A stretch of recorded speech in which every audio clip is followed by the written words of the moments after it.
right, we're live on YouTube. Does everyone have their microphones on? Please check that there's a bright Check. green light. Yes. Checking. Test, test. Yep. Bright green light. Check. Oh, we're good. Thank you. Yep. Sorry.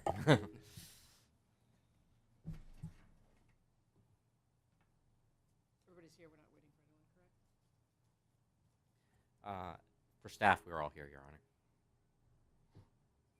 Yeah, you ready to go on the record? Let's go on the record. We are on the record in case number 9706, which is captioned Formal Complaint of Alfred C. Carr, Jr. versus Potomac Electric Power Company.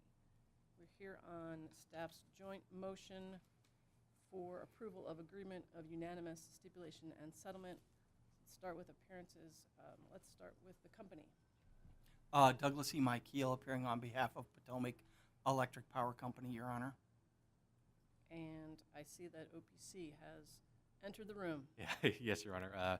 Ryan Chu on behalf of OPC. I believe you filed entry of appearance like 30 minutes ago. Okay, that's fine. OPC is always entitled to argue before the commission and staff.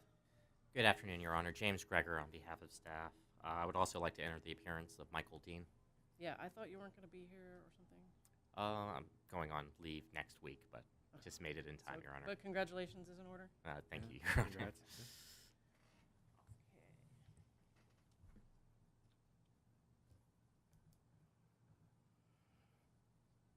Is I'm sorry, just for the record, is Delegate Carr here today? No. Okay. Anyone from Montgomery County here today? No. All these people are with you, Mr. McKeel? All of them but Mr. McCullough. Oh, I and- recognize. Oh, okay.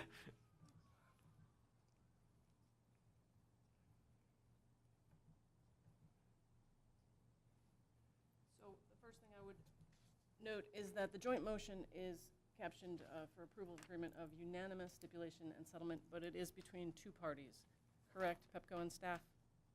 That is correct, yes, Your Honor. That is correct. The parties have filed testimony in this proceeding.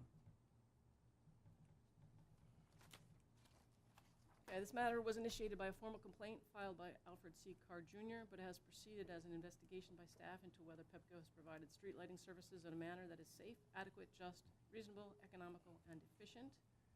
Comments have been filed in this case by Montgomery County, Section 3 of the Village of Chevy Chase, and by Al Carr, the complainant.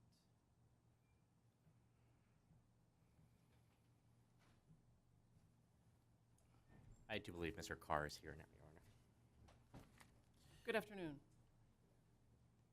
Apologies, I didn't know there were two hearing rooms in this building.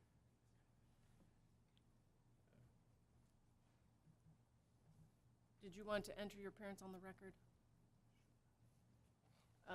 There's a button on the microphone, and if you press it, a bright green light should come on. There you go. Okay, good afternoon. For the record, I'm Al Carr. I'm a resident of Montgomery County, and I'm the complainant. We're just getting started.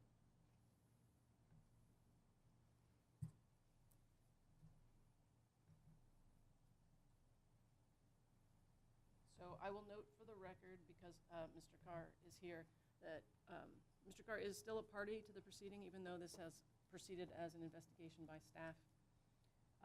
So he's entitled to object to the stipulation. He's also entitled to cross-examine witnesses if he so chooses.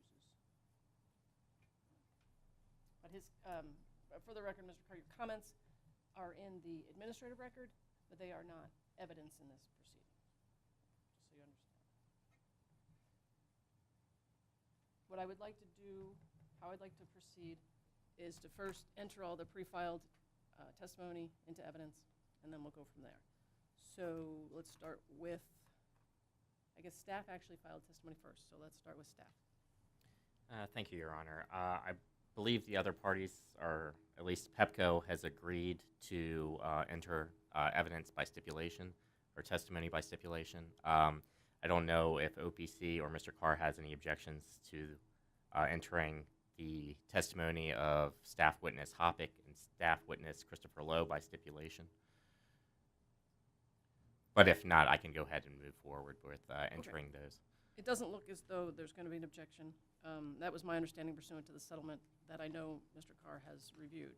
So it's my understanding that all the testimony is going to be entered by stipulation. Thank you, Your Honor. In that case, staff would like to mark for identification as Staff Exhibit 1 the direct testimony and exhibits of David Hoppick, filed on behalf of staff on January 12th, 2024, under mail log number 307567.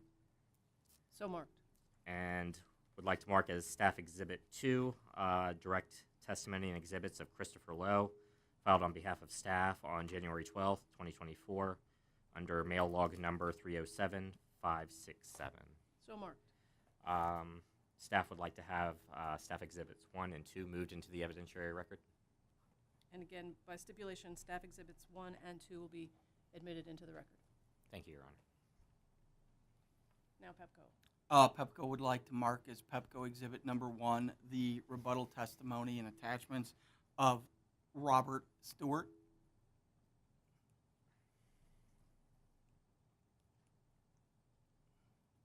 Filed on February 9th, 2024, under mail log 307567. That is correct, Your Honor. Okay, that'll be marked as Pepco Exhibit 1. And by stipulation, Pepco Exhibit 1 will be moved into the record. Do we need to mark the joint motion for approval of agreement of the unanimous stipulation and the stipulation, Your Honor? We can go ahead and do that. Staff filed it, so do you want to make that Staff Exhibit 3? Or a joint exhibit, your preference, Your Honor. Why don't we make it Staff Exhibit 3? Yes, Your Honor. In that case, staff would like to mark for identification the joint motion for approval of agreement of unanimous stipulation and settlement, Staff Exhibit 3. And should we go ahead and move to have that entered into the evidentiary record now or after? Let's go ahead and move that in. Okay. Yes, Your Honor. Then staff would move to have that entered into the evidentiary record. Staff Exhibit 3, which is the joint motion, is moved into the evidentiary record.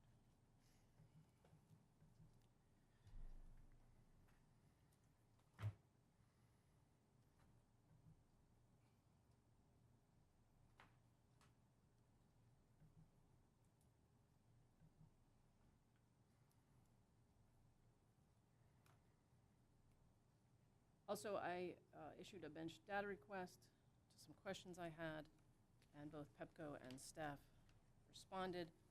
I will make bench Exhibit 1 Pepco's response. Filed on March 29, 2024, under mail log 308588. That's bench Exhibit 1. Staff's response will be bench Exhibit 2. Your Honor, staff did not file that into the administrative record. Oh, you're right. Would you like us to file that? We sent it to the other parties, but we didn't file it. Okay, you don't need to file it. It's still going to be bench 2, and bench 2 is going to be, if I didn't move bench 1 in, bench 1 is admitted, and bench 2 is admitted into the record. Again, that's staff's responses to bench data request 1, which is 1-1, 1-2, 1-3, 1-4, all of which are one page, sponsored by Mr. Hoppick. Going back to Pepco's responses, I noticed that those were sponsored by the company. What does that mean, Mr. Michael? That means they were sponsored by Pepco. If you'd like a witness, it would be Lance Schaefer. How do you spell Schaefer? Schaefer. S-C-H-A? Oh, I'm sorry. Go ahead, Lance. SCHAFER. Yes? Okay. Okay, thank you. Sorry, I added an extra E, Lance. All right, I will make that amendment to bench Exhibit 1, that they are sponsored by Lance Schaefer.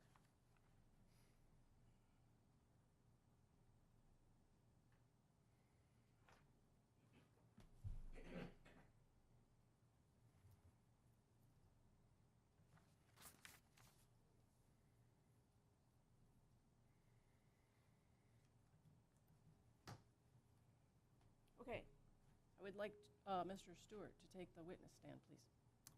Very well, Your Honor. Pepco would call Robert Stewart to the stand. want me to swear him in, Tony? Do you swear or affirm under penalties of perjury the testimony about to give in this proceeding is the truth, the whole truth, and nothing but the truth? Thank you.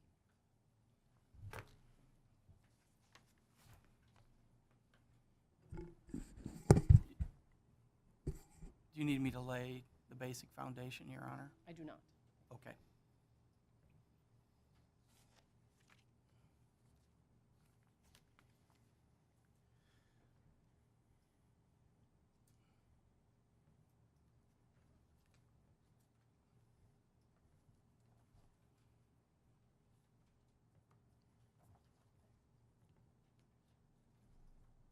I see that Mr. Michael handed you your testimony. Your Honor, sorry. Could I ask you to pull the mic a little closer to you? So I think if you don't hear you over the speakers, it may not be on. Anyone YouTube. else not able to hear me?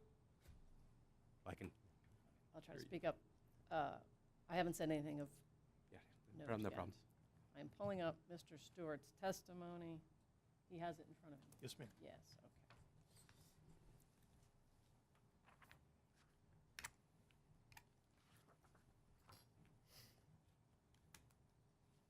Starting on page 4, you testify that Pepco is going to create an outdoor lighting group.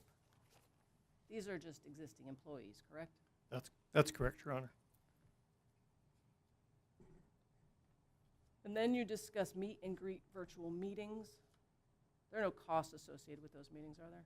No, Your Honor. They've been largely virtual at this point, but I think also in the testimony, you'll see where we intend to do some town hall meetings with our municipal customers as we proceed through the process, and those will be virtual as well. So again, there will be no costs associated with those meetings. That's correct, Your Honor.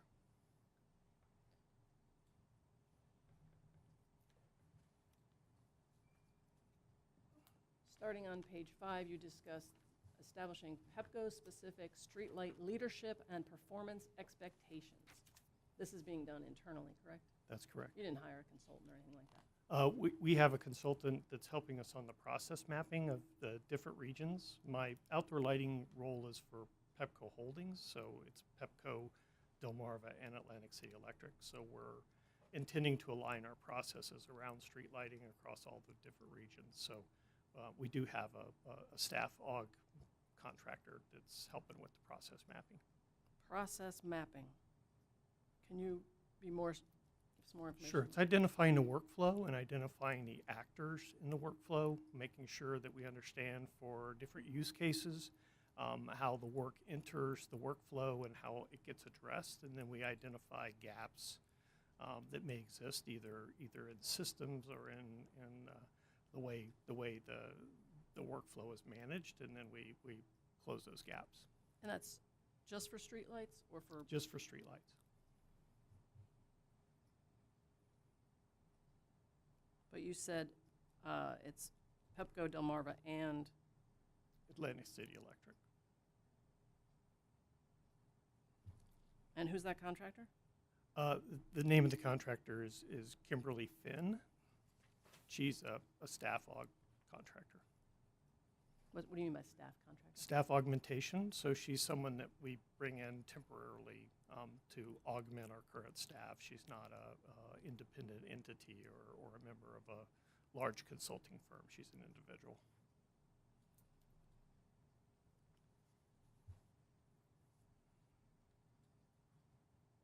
So Pepco's brought her in before, Yes.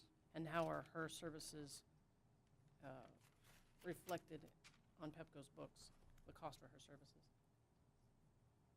I'm not sure about previous engagements. I think she's been brought in as an independent contractor in previous engagements, never part of a larger firm. She's not part of a larger firm now, though, either, right? No, Okay. she's not.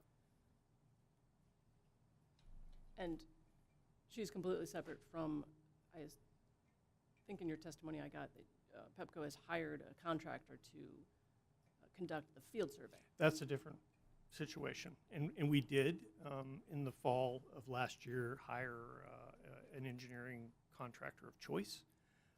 to initiate our field survey work. That's correct. When you say of choice, you mean it wasn't bid? It was not bid.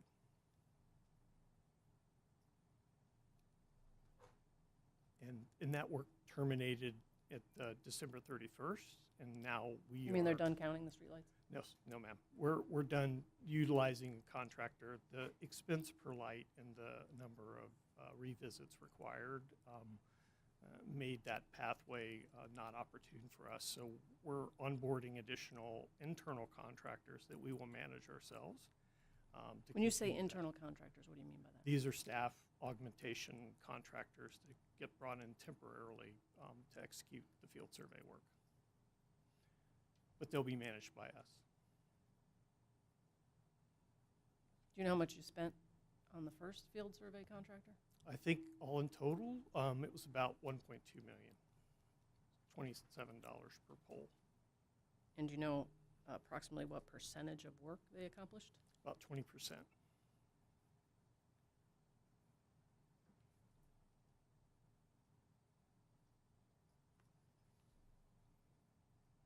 Farther down, you talk about dedicated resources to execute the work. Do you want me to find the page? I can.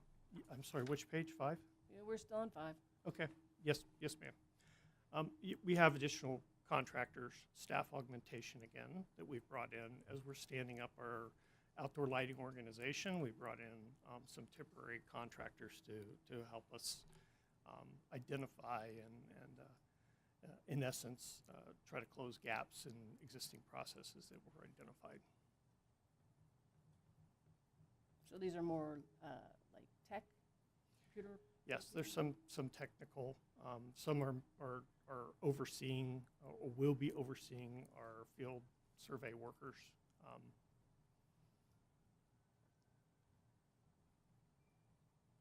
Okay, and I'm on page 5 still, line 9. Conversion of streetlights from high-pressure sodium to LED. Can you expand on this process? Well, I think that's what most of the municipalities want is for the energy efficiency benefits is to make a conversion for high-pressure sodium lights into LED. And so obviously the cleaning up the data is a major requirement in being able to do that. So in order to help the municipalities meet their needs, this data survey work that we will accomplish will be beneficial in that nature. But it's information you would have had but for having to do the survey in the first place. Typically, when a municipality wants to do a conversion to LED, we require a survey be done anyway. Who pays for that survey? Typically, the customer does. And the conversion from high-pressure sodium to LED, these lights are you waiting till they need to be replaced, or it's a proactive replacement and the existing lights are being abandoned before their useful life is? Right now, it is, we're still replacing lights with high-pressure sodium if we have inventory, but the manufacturers have indicated that they're going to stop manufacturing the high-pressure sodium fixtures. And so if we do have to replace a fixture, then we typically will replace that with an LED. If we can replace a bulb and we have bulbs in inventory that are high-pressure sodium, then we can replace just the bulb. So you're not at a point where you're doing large-scale conversion of existing high-pressure sodium lights that are still working? No, to Your LED. Honor.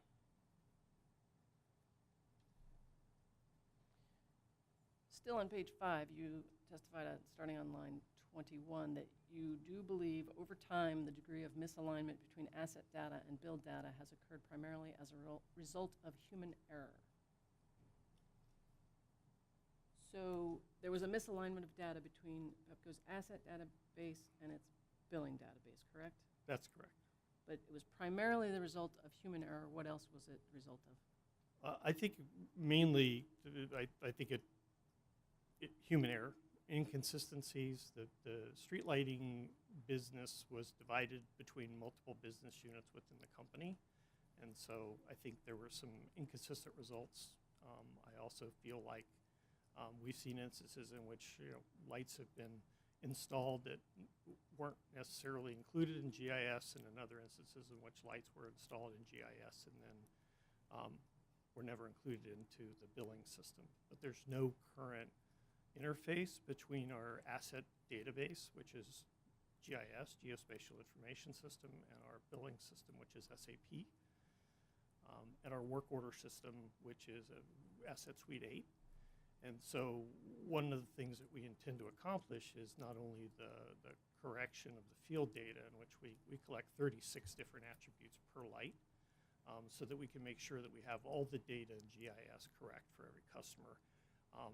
The end of this will also be to build an interface between those different systems, which will be, an IT system that will allow for the alignment of the data between the GIS system, the work order, Asset Suite 8 system, and the billing system. And that IT system is being accomplished by third parties internally?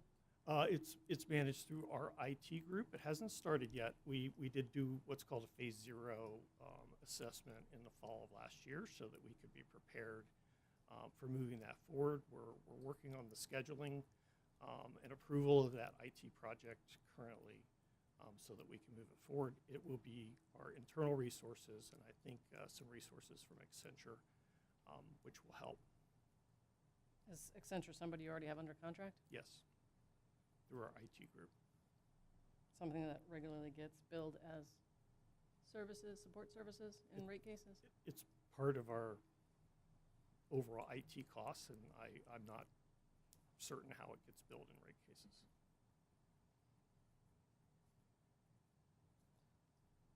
So not to oversimplify, but basically if someone from Pepco went out and replaced a light fixture that was the, well, I'm not even sure which system, but they didn't tell whoever needed to be told, so it went into the billing system. Correct.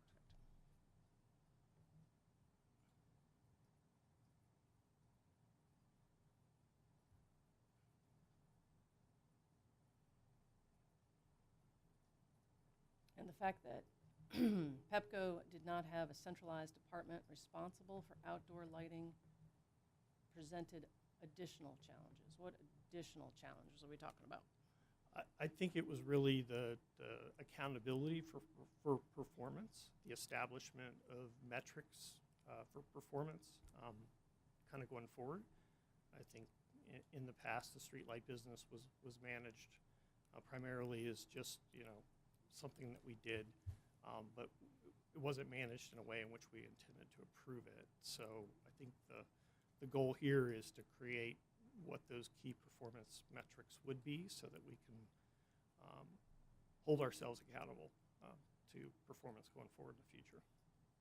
Okay, so basically not having a centralized department responsible for outdoor lighting was the reason why this situation arose. Yes, ma'am.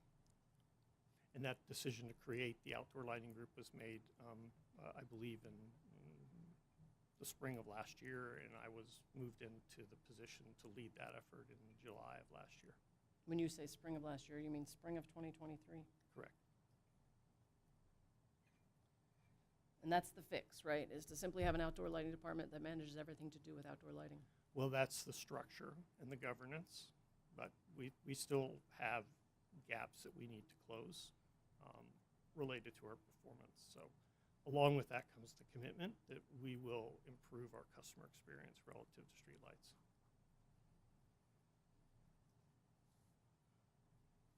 Okay, starting on, now we're on page 7. Or I am, I'm sorry. Line 2, the customer will be presented with a sample bill. Are there expenses associated with that? No, ma'am. That's generated out of our system. So when we do the final correction, and we identify exactly how the bill should change, then we can print a sample bill for that customer specific for those changes, so they can see exactly what their bills will look like going forward in the future.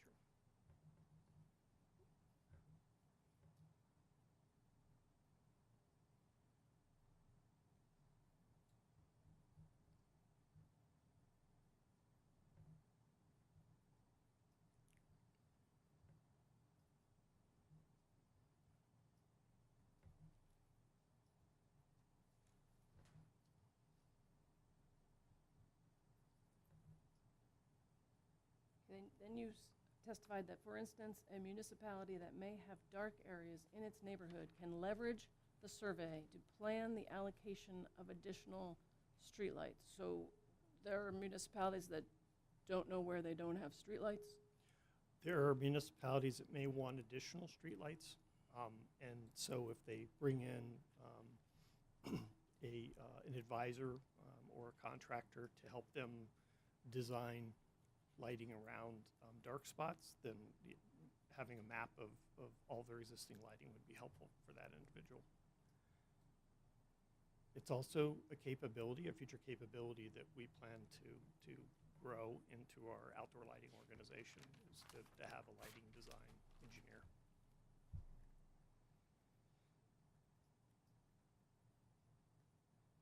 But again, the municipalities have to conduct their own surveys of their, At this point, yes, ma'am.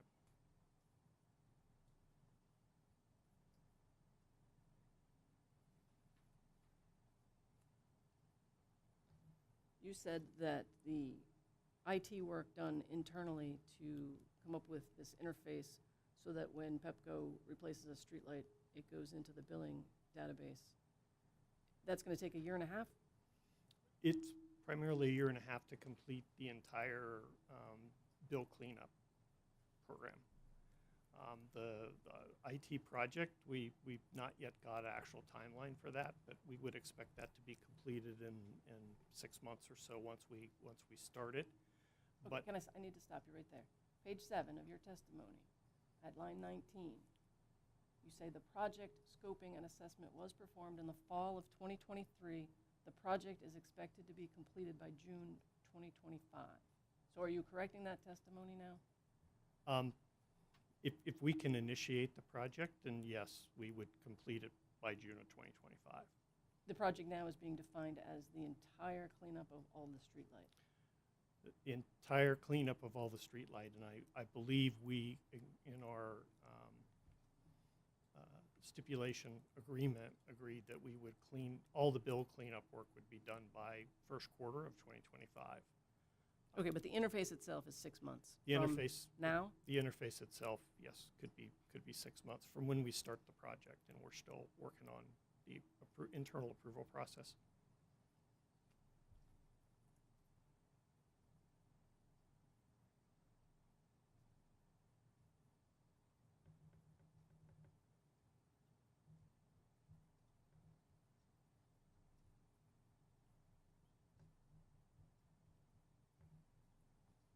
All right, I'm on page 8, line 6. Customers who are overbilled will receive a credit on their future bills. That's correct. So will the credits to overbilled customers become an expense on Pepco's books? I'm not sure I'm the one to You're not the witness to answer that. You can't answer that, okay. The company will collaborate with customers on how far back the credits should extend. That's at line 9 to 10. That's correct, Your Honor. So if a customer itself has bills that go back, say, 10 years, which show the same lights being billed that you've shown to be accurate 3 years ago, you'll have to credit them 10 years back, won't you? If that's what we can identify. Yeah, I think in our settlement agreement, we said we would collaborate with the customer in good faith to identify the point in time in which the error occurred, and if we can't identify the point in time which the error can occur, we will assign a mutually agreed upon So time. you might not be able to find the time, but they might. If we'll look at their records, we'll look at our records. We expect this to be something we do with them and not to them. So, our plan is as we sit down with them, that we will, it's not a one and done. We will make sure that we validate that those lights do belong to them and then what the credit that should be applied. And in our settlement agreement, I think we indicate that there will be a running report that we'll provide to the commission for each one of the customers as to, what the nature of the credit was and how far back the billing error occurred. Do you have any estimate, as we sit here today, how much money in We credits we're talking about? we don't. I'm sorry, Your Honor. No range, no No idea. range. We've done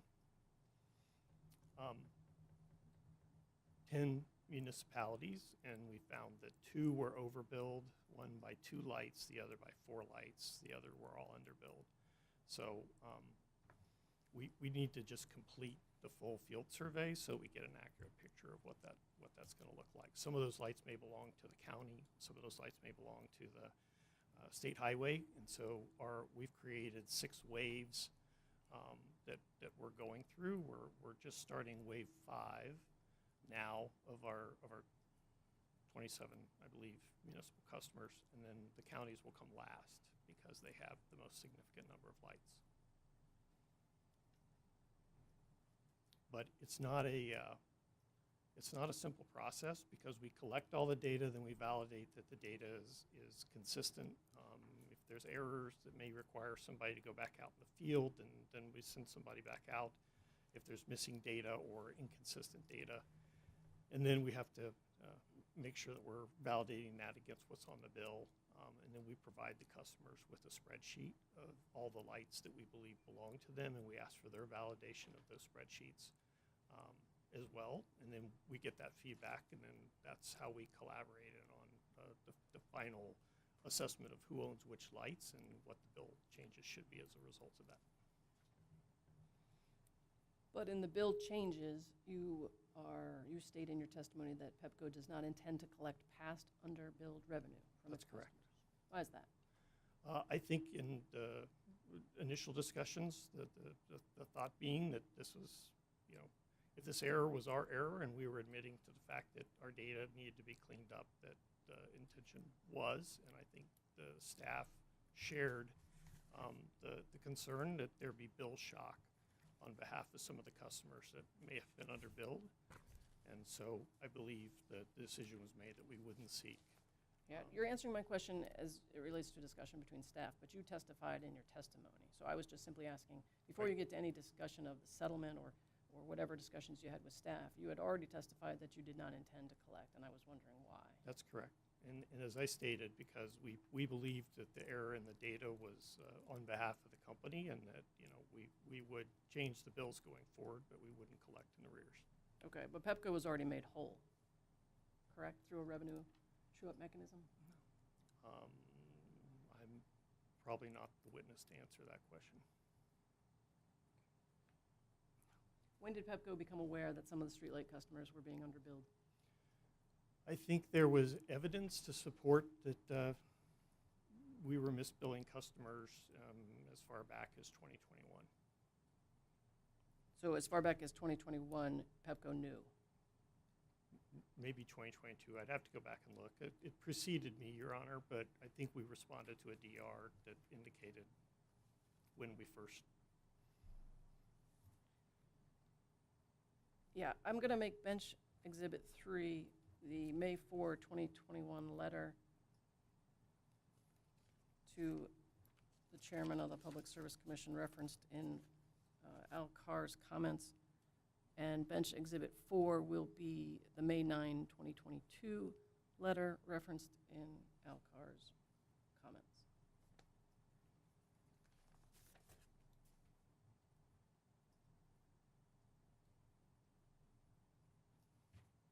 And similar to the overbilling credits, you don't have an estimate as the underbilled revenue amount.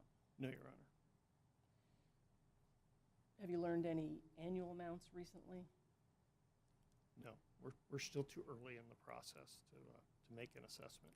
If I did, it'd be wrong. And how is Pepco going to go about figuring out how far back the errors go?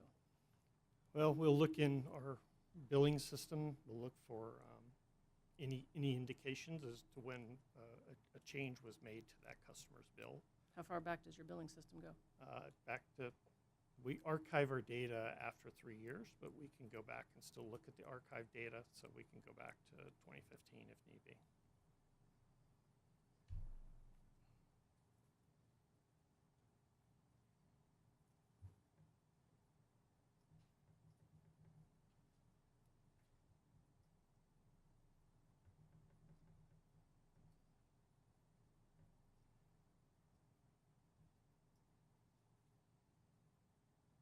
I'm on page 15 of your testimony.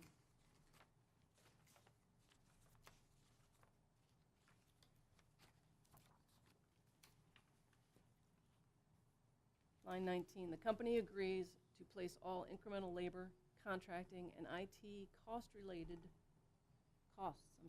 related to resolving street lighting billing errors, including automating connections between Pepco's streetlight inventory database and its billing system database in a regulatory asset. Correct, Your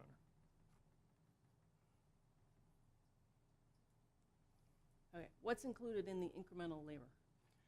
Any additional resources that we needed to bring in. So the contractors that we have that are doing the actual field survey work, those would be additional incremental resources. Employees currently working for the company that doing their normal jobs would not. So the labor is the contract, the field survey would be contract, would- including the 1.2 million? Yeah, the COC that we brought in earlier, those costs have already been placed in a holding account, and the contractors that we have going forward doing the field surveys would be incremental labor. Okay, what's the difference then? What's contracting then? The contractor was the engineer of choice that we mentioned we brought in late fall. The 1.2 million associated with that contractor have been placed into an account that we're holding to put into regulatory asset. And then the staff augmented workers that we're bringing on now to do the remainder of the field survey work, their time will be captured and held in the regulatory asset as well. Okay, I'm just trying to understand which is incremental labor and which is contracting. You said the field survey is incremental labor. The contractors would be considered as incremental labor as well. Okay, so what's contracting? Well, What are contracting costs that you were putting into the regulatory asset? right now, it's the cost of the engineer of choice, which was the 1.2 million that I mentioned. You said that was incremental labor. That So is it both? we would consider that contractor to be performing incremental labor. Okay. It's your words, your Yep. testimony. You agree to place all incremental labor, contracting, and IT costs. Okay. So now you seem to be telling me that incremental labor and contracting, kind of the same thing. I- Not two I- separate things? Or I there's some, I wanna view learn it the what these same. are. Our accounting folks may view it differently. So when we put it in the regulatory asset, we'll make sure it all goes in. I want to know everything that's going into the regulatory asset. So I understand that the contract, the 1.2 million that you paid, that got 20% of the work done, is going in. I understand that you want to put in paying, is it Kimberly Finn? She would not go into that because her work is for the outdoor lighting department design and not for the That's not going in. not for the correction of the billing. Okay. And then IT costs, you told me were internal except for maybe some Accenture. It would still be coming through our internal IT group. Accenture would be functioning as a subcontractor to our IT group. How are you putting incremental IT costs Because all in- those hang on, let me finish my question. How are you putting incremental IT costs into the regulatory asset you've proposed here? So the IT interface work would be, all of that would be considered incremental. We don't have it now, so we would be adding it. And the resources, the cost associated for that would be broken down as part of our IT implementation.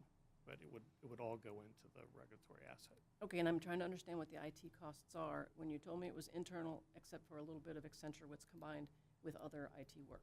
So We- I don't know how you're putting IT costs into the regulatory asset yet. Well, we haven't created the regulatory asset yet, Your Honor. But All right, but you're proposing to put IT costs into the yes, regulatory we asset. would. And as soon as we get our project approved, then we would get the final design costs on our IT. Right now, we think that cost is going to be probably $6 million. $6 million just related to the Six- Well, streetlight. I would have to break down the Pepco Maryland allocation for that would go into the regulatory asset.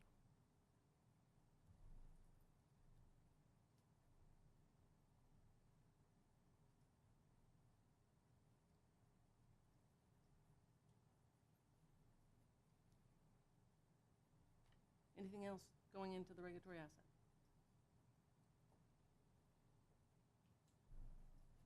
That you proposed? I can't think of anything else we haven't discussed here. Oh, no, not that we've discussed here. I want to know if there's anything else that you're proposing to put in it. No, Your Honor. If That's why something, we're discussing it, right. because I want to know. and because we're engaged in doing this work, if anything would come up as an additional cost, we would also place it in the regulatory asset. And what do you anticipate those to be? I don't know at this point, Your Honor.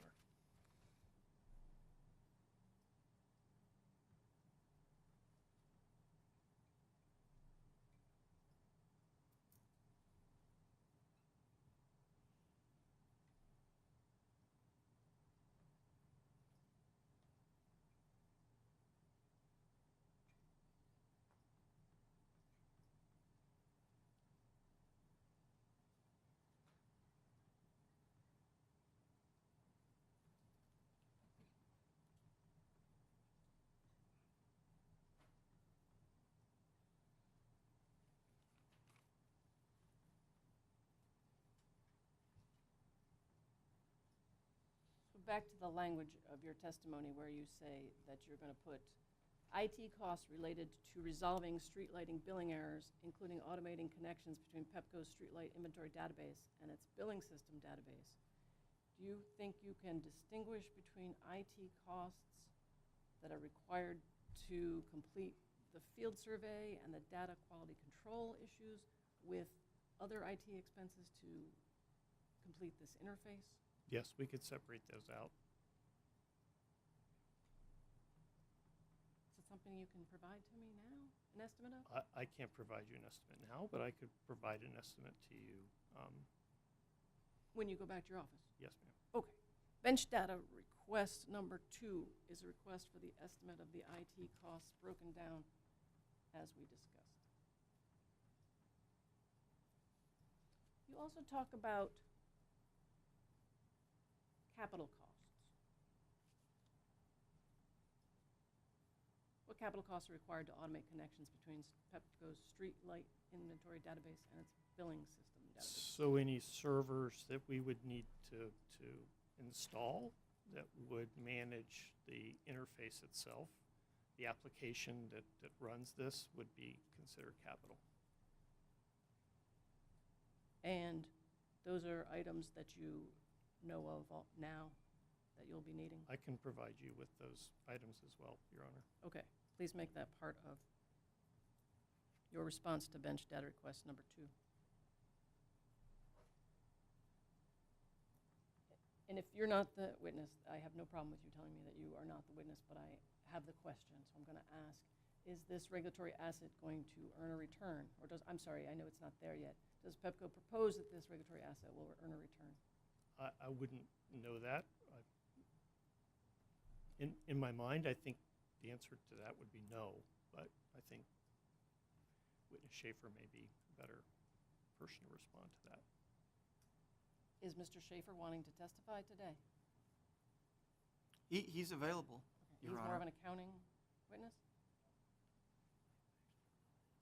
Okay, so he's not an accountant, so he said he doesn't know the answer to that. Okay. But I think what Mr. Stewart said is correct, that we wouldn't seek a return on that asset.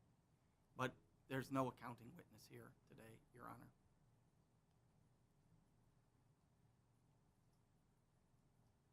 Okay, I was confused by your testimony on page 17. Item C, you testified Pepco must propose a method for recovering underbilling from underbilled customers, including mechanisms to protect these customers from bill shock. How do I That- reconcile this part of your testimony with your testimony on page 8? That was a direct response from staff's recommendation, Your Honor. So, in And- other words, if staff didn't agree that you didn't have to go back and collect underbilling, you would propose a method for underbilling, for recovering underbilling. Right?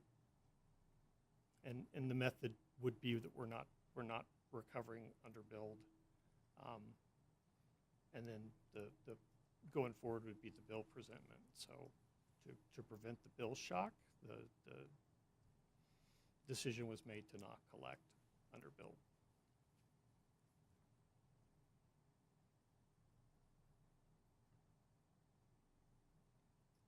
But item C is a direct cut and paste from the staff recommendations that we are agreeing to.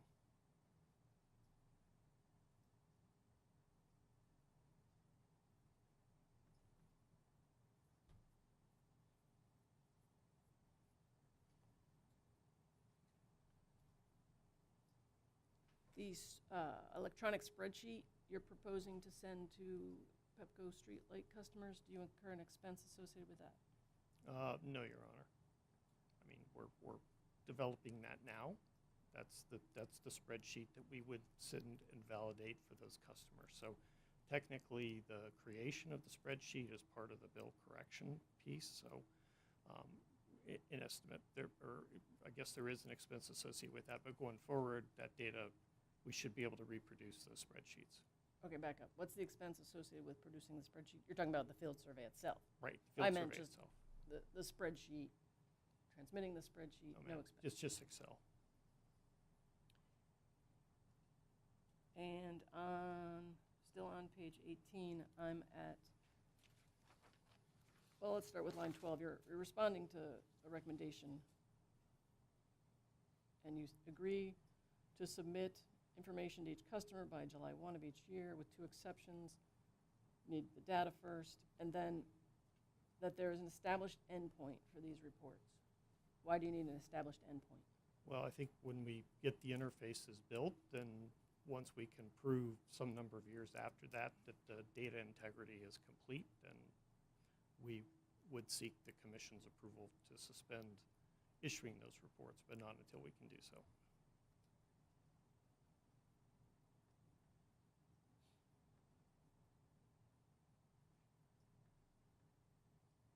So in your testimony, you generally agree with the recommendations made by witnesses Hoppick and Lowe, correct? I do, Your Honor.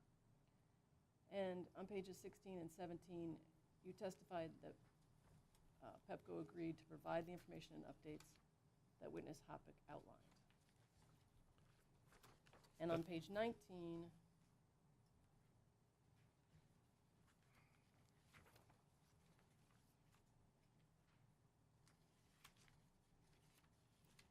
you testified that Pepco agreed to conduct an annual quality audit on streetlight repair and maintenance provided by the contractor and submit an annual audit report to the Commission 90 days after the audit is completed, with the understanding that the reporting period be limited to 2 to 3 years. That's the corrective action plan, Yes, which is not the billing correction plan, right. right? That is just what our improvement is going to be in our corrective action plan. I think there was some discussion around the, You make me cringe when you say, I don't want to know about any discussions you had with staff when you were talking about filing this joint motion. I want to know about your testimony, because I don't want to know about right? settlement discussions, because those aren't admissible.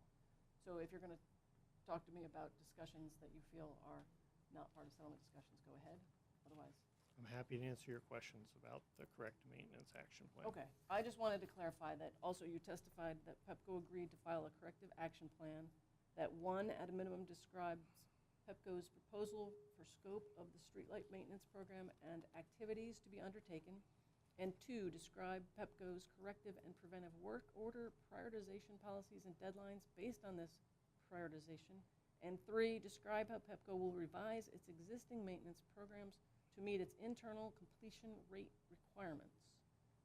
Pepco finds these recommendations reasonable and agrees to submit a corrective action plan within 90 days of the order. Is that your testimony? That's correct.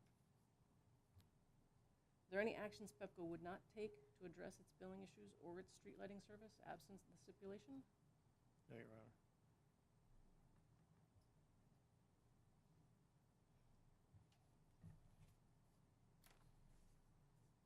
Do you have the stipulation in front of you? I do not. Okay. This might be more of a question for counsel anyway. On page 3 of the stipulation, Romanet 2,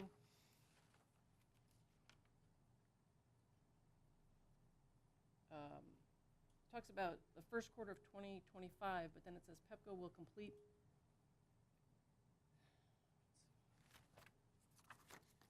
If Pepco has not updated bills to reflect streetlight data corrections or errors, Pepco will state this.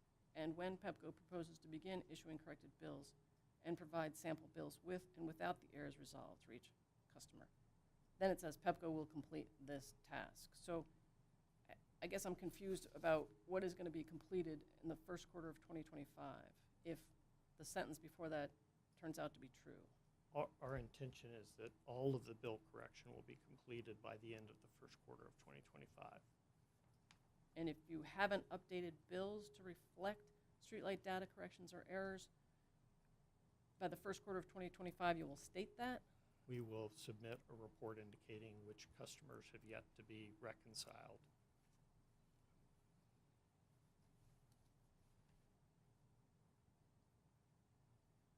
And in Romanet 4, it says, starting 90 days from the approval of this stipulation agreement. Council, approval by whom?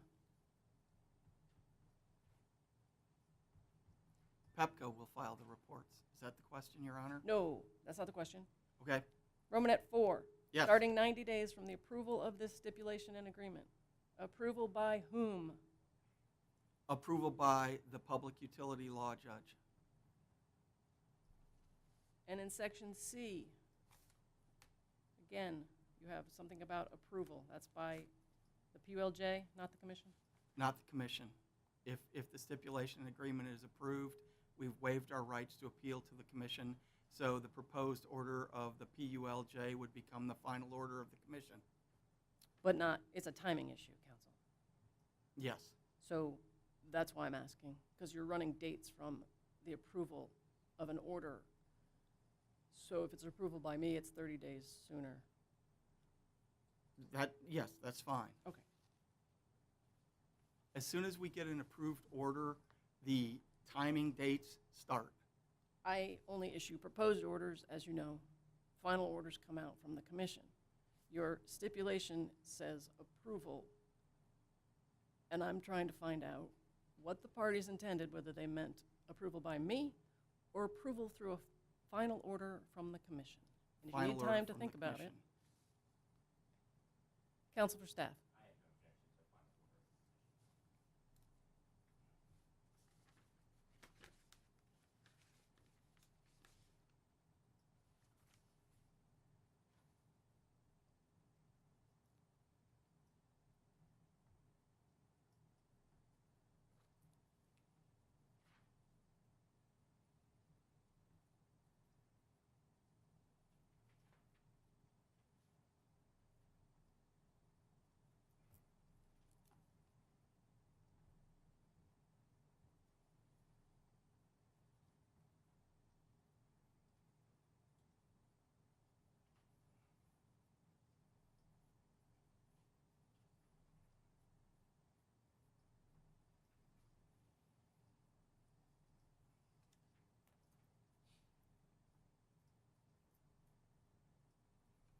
I'm going to ask a question, and again, it might be more for your counsel, so I would, if I were you, I'd pause a little bit and see if Mr. McKeel wants to answer.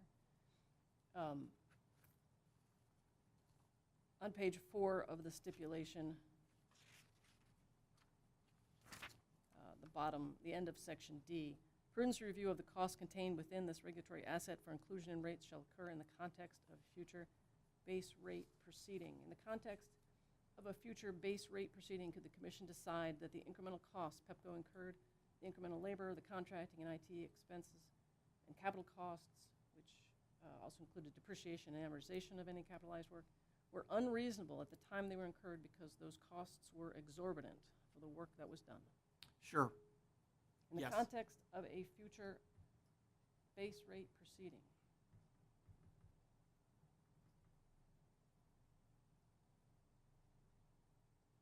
could the commission decide that the incremental costs PEPCO incurred, again, the incremental labor, contracting, and IT operating expenses and capital costs, could the commission decide that those were unreasonable at the time they were incurred because those costs would not had to have been incurred if PEPCO had not allowed its billing to become so inaccurate?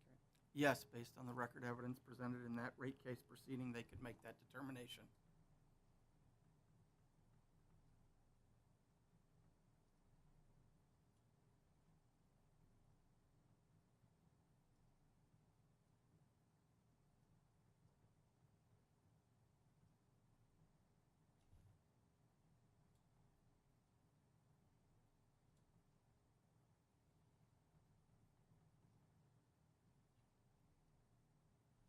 You can step down.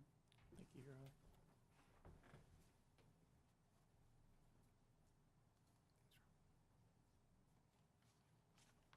Can you call Mr. McCall to the stand? Do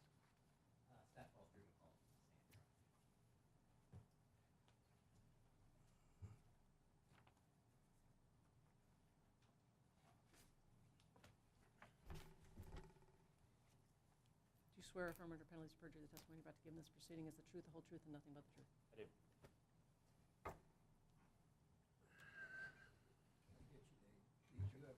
Yeah.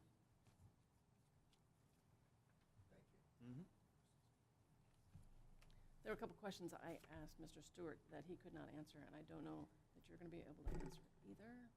Okay. But what does staff believe happens to the total amount of bill credits that Pepco ends up giving its streetlight customers? I guess in regards into how far they go back. No, in regards to whether it becomes an expense on Pepco's. Oh, bills. that may be a question more for an accountant, but I mean that's something easily in a rate case we could say that's something that Pepco needs to eat and is not put on their books in any way. So I don't know exactly how they're going to treat it, but something that could easily be investigated and figured out in a future rate case. Did you review Mr. Hoppick's sponsored responses? Yes, to your bench data request. Yes. Yes, And so and pull those up. it's my understanding from them, and is it yours, that the true-up mechanism that he references means that the underbilled amounts were in effect spread amongst all of Pepco's ratepayers, correct? Or at least a portion of their ratepayers? I guess in DR14 is that the one? I'm looking at 1-1. 1-1.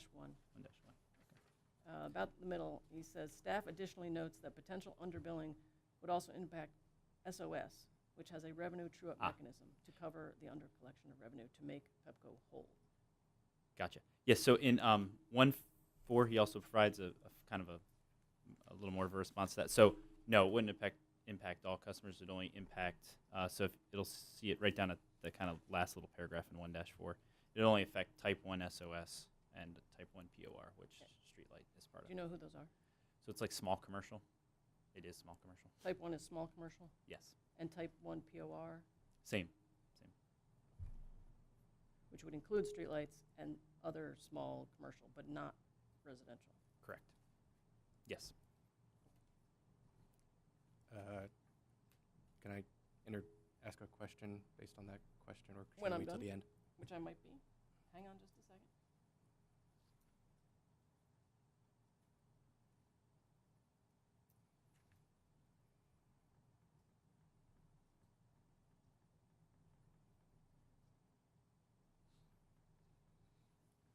So, again, I don't want to go into settlement discussions, but is it staff's position that it's okay if Pepco doesn't collect underbilling? Because in a phase 2, staff will ascertain total underbilling, and Pepco will have to disgorge the amounts that it received when it was made whole?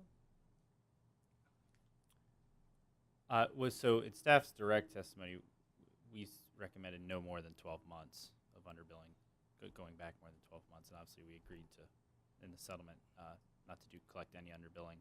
I guess, rate shock is really the main concern. In staff's testimony, you can see in those tables how there was 1,000% difference in number of streetlights, so some of those customers could get quite the rate shock if they did collect underbilling for an extended period of time.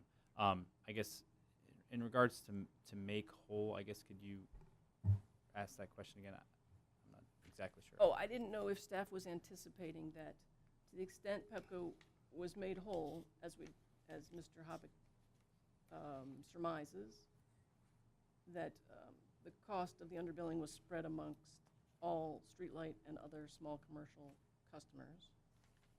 Would it be staff's intent that in phase 2, that to the extent Pepco was made whole through their own fault and underbilling, that they essentially have to disgorge that, give that back in some form? Well, I guess I disagree with the made whole because Pepco was not, this kind of going back to that uncollectible argument, this was, an uncollectible is known. You have to issue a bill and have, be aware that wasn't paid. This wasn't even known. But Pepco was made whole through the true-up mechanism, through that process.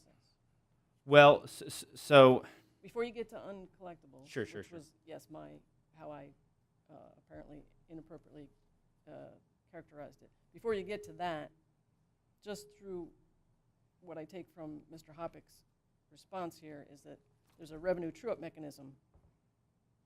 So Mhm. PEPCO procures the energy, right, Mhm. wholesale, and then supplies it. And when they don't get as much back in supply as they procured, Sure. they're made whole somehow. sure. And they shouldn't have been made whole to the extent they were because they should have been billing some more, right? Correct. Yes. So again, this is kind of another reason for the phase 2 because it's kind of unclear how all this has flowed through. Because streetlights are also unmetered. So if they undercount streetlights, they also undercount the how much energy they need to supply those streetlights. Now PJM does do a lot for SOS. They would get that from PJM, I believe, which should have the accurate number. But again, that's why we kind of we can't make any definitive, as you can kind of tell with Mr. Hoppick's responses, he can't make any definitive statements because, frankly, there are just a lot of moving parts and there's some pretty big discrepancies here. So, They underestimated the amount they needed to supply, but they did in fact supply it. yeah, they must have. So likely PJM charged them for it. Yes, I would agree with that statement. Yeah, so for the SOS, I would argue that, yeah, there probably is a, other Type 1 customers were probably, again, potentially picking up kind of the tab for streetlight customers. But that, again, that's still hard to say. And obviously, they've only scratched the surface on how many streetlights they under or over counted. So the impact of all of these things it's just too hard to say at this point.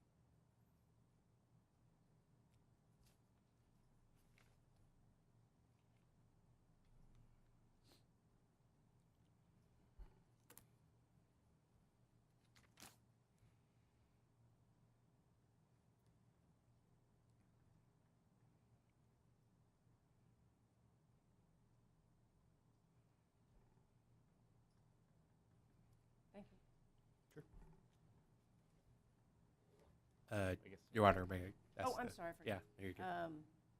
OPC would like to ask you some questions. Or good afternoon, Mr. Afternoon. Caulfield. So going back to the bench data request 1.4 response, Sure. sort of in the first, so you had mentioned that basically there wouldn't be an impact on residential customers from the underbilling, but if you look at the first paragraph, well, like the first half of the first paragraph, I suppose, I guess if you could summarize, or I'll just read some of it, like it says, second sentence, the underbilled revenue, word included in PEPCO's distribution revenue without error, would have increased PEPCO's baseline distribution revenue in a base rate case, which would have reduced PEPCO's requested revenue increase and likely reduced the awarded revenue increase. How this would affect other rate classes would be dependent on the revenue allocation in prior cases. So there might be some impact going on. Sure. Yeah, I guess the judge was kind of referring to that SOS and POR. But yeah, for Right, I the just wanted to clarify, it wasn't just like there could be other impacts outside of the SOS, POR, true up, yeah. Yeah, sure. Yeah, for distribution rates, for example, if they undercollected streetlight revenue by $1 million, they potentially would have asked for $1 million less in that rate case, which could have been allocated to other customers. Right. Next. Nothing further. Your Honor, may I? Yes. Yeah, thank you. Good afternoon. Good afternoon. How's that? So if it's the case that PEPCO was underbilling for street lighting customers, might that show up in other places? For example, in Maryland, we have something called Empower Maryland, where over time there is the total amount of energy consumed is calculated, and then over time that is supposed to be reduced. Would underbilling, an undercounting of consumption, would it show up in places like that? I'm not sure. I don't work with Empower, so I'm not sure how they're calculating it, whether it's they're getting the numbers from the utilities themselves or not. So I can't say. I guess it's possible, but I couldn't say. And is it possible for when PEPCO reports to FERC on their FERC Form 1 of, the total energy consumption for street lighting that might be underestimated in its reporting? Again, yeah, I'm not terribly familiar with how they're measuring it, consumption on that FERC Form 1, but it's possible. Would it be possible to admit into evidence a data request and response from case 9655? Show it to the other parties.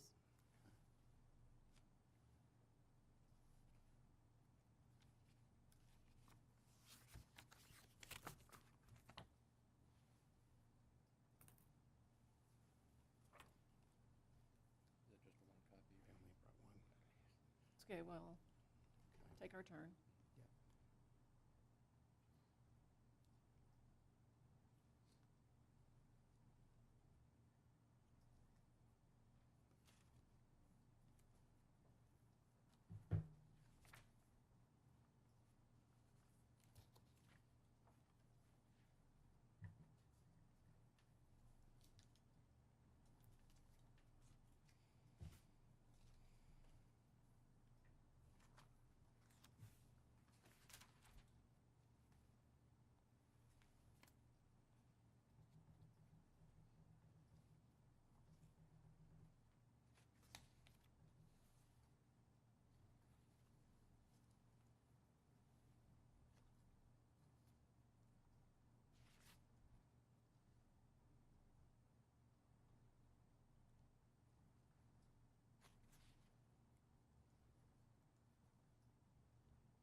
Case 9655, data request number 105 from staff to PEPCO.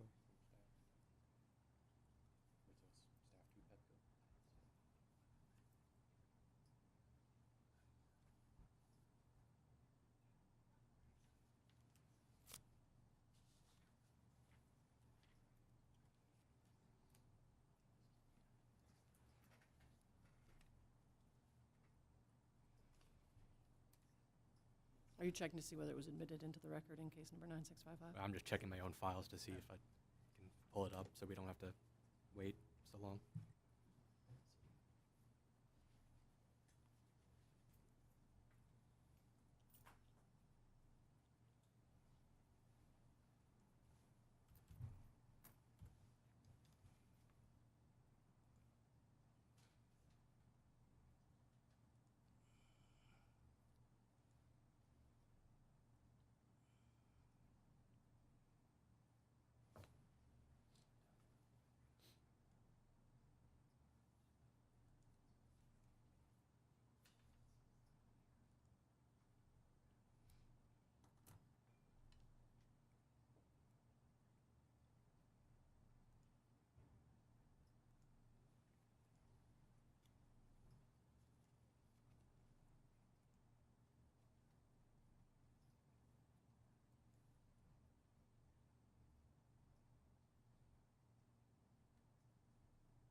Is there going to be an objection? Your Honor, I would just object that the witness who sponsored those data requests is not here. There's no foundation for those data requests, and that employee is no longer with the company. It's a different case. So just make my objection for the record, Your Honor. Okay. Do you know if this was entered into the record in case number 9655? It was not. I do not believe those data requests were entered into the record, but I would have to go back and do a thorough check. But my recollection is those were not entered into evidence, Your Honor. If they were, you could take official notice of those. You said you can go back and check? I could go back and look, but Can you check? my recollection is they I were can- not entered into evidence. I can check, Your Honor. I'm not sure if they were or were not, but staff has no particular objection to their admittance here today. Okay. I mean, if they were admitted into the record in 9655, as Mr. Michael notes, I can just take judicial notice of them and they come in. If they were not, it could be for two reasons. No one felt like putting them in, or they were not admitted for some other reason, but I don't know what it would be. So what I will do is hold off on that until I get clarification from, how many more days you're here? The end of the week, Your Honor. Okay. You'll let me know by the end of the week whether this was Yes, admitted Your into Honor. record in 9655. Yes, Your Honor. Do you understand? If it was in there, it's in here. Understood. If it wasn't there, okay. Yeah, so, and the reason I raise it is because that staff data request was in response. There was a public hearing on March 15, 2021 in case 9655. And I was a witness. I testified at that Let me stop you there. Right. Public hearings, we take comments from the public. It's not testimony. Okay, you're not under oath. It's not testimony. It's not evidence. It's comments. I just want that to be clear for the record. Okay. Thank you. Right. So, does staff have a position on when it became known that there were billing problems with Pepco's street lighting? Well, did you hear Mr. Stewart earlier? He acknowledged 2021. And I've taken judicial notice and admitted as bench exhibit 3 your letter to the chairman dated May 4, 2021. Thank you. Yeah, I was just trying to establish that I think it was known a little bit earlier on March 15th through the public hearing comments and the staff data requests that went back and forth. So I think that was publicly known even earlier than May 4th. You That's do the point. reference, right, on page 3 of that letter, top paragraph, you stated Pepco failed to address the systemic invoice inaccuracies in their response to staff. Thank you. Okay. And that this is the response you're referencing in that letter. Got it. Okay. Right? Yes? Yep. Okay. Do you have any other questions for Mr. McAuliffe? No, thank you very much. Okay. I have a question for counsel for staff. You can go ahead.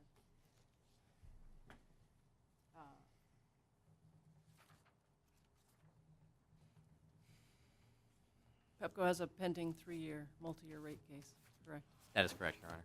So you're proposing that the commission not contemplate the issue of whether it was reasonable for Pepco to have paid for all of this to correct its billing issues for potentially another 3 years? That, or until Pepco's next rate case. So yes, in 9702, Pepco's current multi-year rate plan application, staff's position, and I believe the company did not object to it, was to place any of those incremental streetlight costs into a regulatory asset. So that was put before the commission in case number 9702. Yes, but that's a 3-year. That is a Multi-year plan. 3-year rate plan. So if the first time you're proposing that this commission would look at the regulatory asset you propose to establish in this case wouldn't be for 3 years, yes, the next base rate case, Your Honor. which might not be for 3 years. That is correct. And staff wants, during that rate case, to deal with not only the prudency of any expenses in terms of whether they were competitively bid, whether the amounts were too high, all sorts of the typical prudency questions. You also want to deal with the prudency of all of PEPCO's actions in letting this problem develop over the years also. That is You want to correct. deal with that in a rate case. I want that on the record. Yes.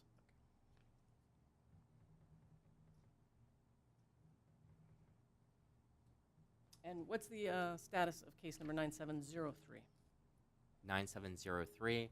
The commission has issued an order as of a couple weeks ago. It's requested comments from Verizon. Verizon owes comments, I think, within the next 2 weeks. But a framework has been established.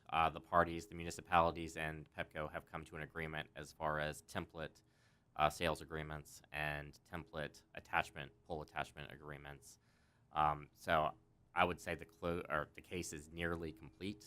Outstanding Verizon's comments, and that a framework for the purchasing of overhead streetlights from the company to a municipality has been established. I don't know if the company would object to that characterization, but I would say that's where we are with 9703. I didn't hear anything about which they could possibly have an issue, but he's also being quiet, so I don't hear anything. Factually, that's a correct statement, and the commission issued that order, and Mr. Greger accurately reflected what that order stated. Okay. Is there anything else we need to do today? Anyone have any further questions? I think, You feel like you have something you need to say? yes. Okay, you're right. what would you like? I think there's a couple of things in regards to the language of the settlement, which I've discussed with staff and the company, and I don't think they necessarily object, but I just wanted to clarify. So and not that we're actually a party to this, but I guess we don't necessarily object to it, but I think there's a couple of things we would like to clarify. On page 2 of the stipulation settlement agreement, 1A, says PEPCO will not collect past underbilled revenue from its streetlight customers. I think we would like to just clarify it to maybe just remove the word streetlight and just from its customers in general. I believe that's essentially what PEPCO has testified to, is they're not going to be collecting past underbilled revenue at all, but to clarify that in the stipulation settlement agreement should it be approved. I don't think that's necessary. This is a streetlight case. We're talking about streetlight customers, Sure. underbilling of streetlight customers. If it wants to not collect underbill other customers, that's not this case. Well, I meant like this, to clarify that this underbilled revenue coming from the streetlight customers wouldn't be collected from other rate class customers potentially. This So sentence is technically- about collecting underbilled revenue. Right. So you don't want there So to be underbilled streetlight revenue collected from anybody. yeah, as from that's been dealt, that any underbilled streetlights resulting from this case shouldn't be collected from anybody. You don't want Mr. Carr, a resident in Montgomery County, to get a bill from PEPCO because they underbilled Montgomery County. Yes. Okay, that's not going to happen, right? That is not going to happen, and in your bench data requests, Your Honor, I believe you've marked it as bench data request exhibit number 1, PEPCO data request. We indicated that we are not going to seek to recover anything from customers in uncollectible expense related to that, and it would be uncollectible expense which is recovered from all customers. How in theory those costs could be recovered, but we've said we're not collecting any sort of uncollectible expense related to the underbilled revenues. So there's no chance in my mind that the underbilled revenues that we're foregoing collecting from streetlight customers have an opportunity to be collected from residential or any other customer. Yes, but what remains to be seen is the distinction between that and the extent to which PEPCO has and will be made whole through a true-up mechanism, correct? Those are two separate and And that remains to be seen, what the impact is on that, if there is any impact at all. And that will be sorted out, as I believe Mr. McAuliffe testified, in the Phase 2. And we've agreed to address that in the Phase 2.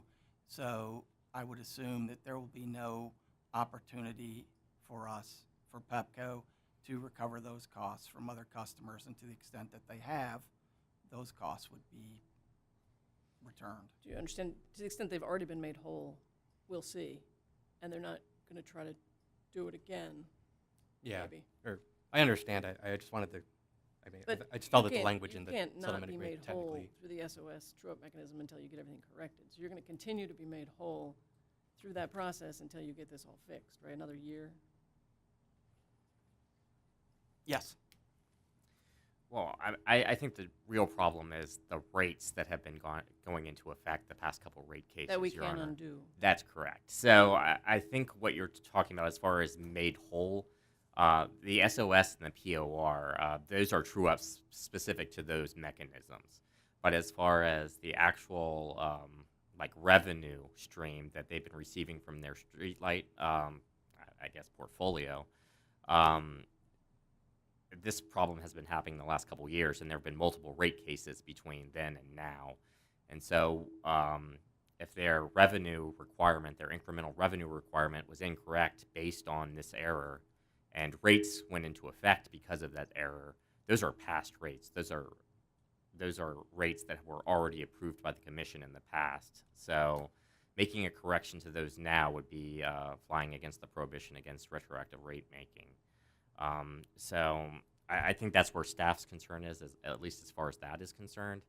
I think on a going forward basis, we're looking to see how much that error actually resulted in incremental rate adjustments over the past couple years, so that could help inform sort of remedial efforts that staff could propose at the end of Phase 2, whether that's through a civil penalty or some other means. So I think that's kind of how staff is framing the problem.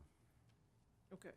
But, Mr. Shu, with respect to just the simple sentence, Pepco will not collect past underbilled revenue from its streetlight customers, I think we all understand what's we're talking about here is they're saying they won't send bills out to their streetlight customers because they didn't bill them 2 years ago for those lights. Right. I don't think it has anything to do with residential ratepayers at all. In that sentence. This sentence only has to do with the street lighting, underbilling, and Pepco saying they're not going to go back and send retroactive bills pursuant to Comar, which they are entitled to do. That is Sure. staff's understanding. So I'm not Yeah, that's changing that sentence. Okay, that's fine. Do you have any other? The only other thing is on page 5, number 4, phase 2, at the sort of bottom of this line, parties request that phase 2 of this proceeding be initiated regarding potential penalties. We just suggest adding potential penalties or other remedies. I think we have a slightly different position than staff on the, well, we haven't entirely on the retroactive rate making or whatever, if the underbilling has been significant enough to cause significant rate impacts on residential customers or even other customers from resulting in inaccurate rates in the past, whether a potential rate credit or something like that might be applicable or advisable in this scenario. We just like to say or other remedies and to hold open that possibility.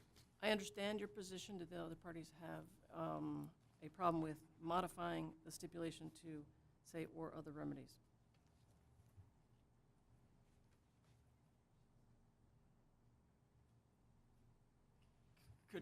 Could I just hear that again, what it is that OPC wants, Mr. Shu? Yeah. Tell him the page number. No, I've got the page Oh, number. and he Yeah. wants to I- add or other remedies. So it's not just penalties, it's whatever is determined by the commission is appropriate to provide relief based on what it learns. I think, am I? Yeah, so it would just say regarding potential penalties or other remedies. Yeah, I mean, I think we're already committed to that in any event. So I don't have a, I don't think you have any choice. But Right. he doesn't want it to be limited, and I don't. right, well, Staff certainly Staff has has a no problem with objection to that. that change in language, Your Honor. All right, so we're going to change that language to say or other remedies. That's it, Your Honor.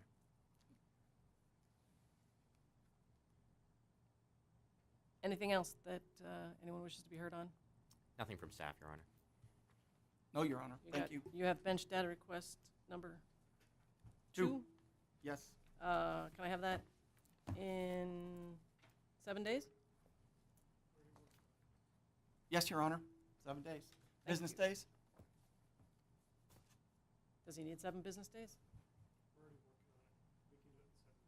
7 days. 7 regular old days. Good. All right. Thank you, everyone. We're adjourned. Thank you, Your Honor. Thank you, Your Honor. You can go off the record.